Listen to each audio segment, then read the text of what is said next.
We're talking about a country that was once considered liberal, but it doesn't appear to be true anymore, is it? No. If you look at the societal trends, certainly over the past 30 or 40 years, it's increasingly very conservative, and the religious identity is certainly taking a rise, while the national identity has been in decline. Now let's note some recent evidence that supports that. The Muslim Brotherhood was recently banned from the previous elections.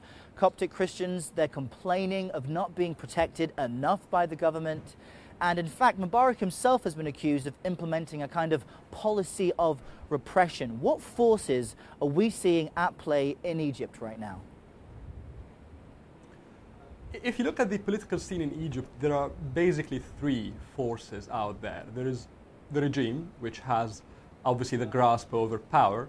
There is political Islam, which is wider than just the Muslim Brotherhood. And there is the liberal movement. Of the three, the first two, the regime and political Islam, have been basically in a struggle for, arguably, for the good part of the past 70, 80 years, not only the past 10 or 20. And the dynamics between these three effectively is the one shaping today's Egypt and its future.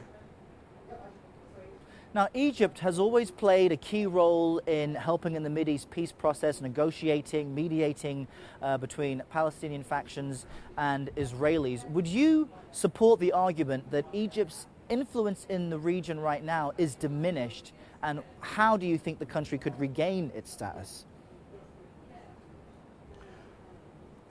If you look at Egypt's influence, it was basically a function of three things. In the first half of the 20th century, Egypt led an extremely vibrant liberal experiment. Brand Egypt, if you'd like, was very much associated with liberalism, with cosmopolitanism, with tolerance. And then came a completely different project after that, after the revolution of 1952. President Nasser came with Arab nationalism, a very ambitious project, political project, that very much defined itself in opposition to Western interests in the Middle East. And that project inspired tens of millions, not only in Egypt, but across the Arab world. That project failed, however, or at least was perceived to have failed by the end of the 60s or early 70s. And the successors of that project, initially President Sadat and later President Mubarak, led a complete reversal of that project, effectively a new positioning of Egypt into as a pillar, if you'd like, of the Pax Americana in the Middle East, Egypt as an ally of the United States. And obviously that diluted the influence of Egypt over the past 20 or 30 years. But arguably, if you look at the future, Egypt has a major role to play, because across the Arab world today, the main rising trend is political Islam.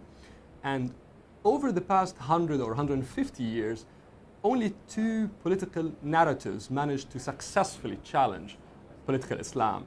These were Arab liberalism and Arab nationalism, and both of them were born out of Egypt, and Egypt was the center of both of them. So if the Arab world was to have an alternative narrative apart from political Islam, then certainly Egypt will play a role.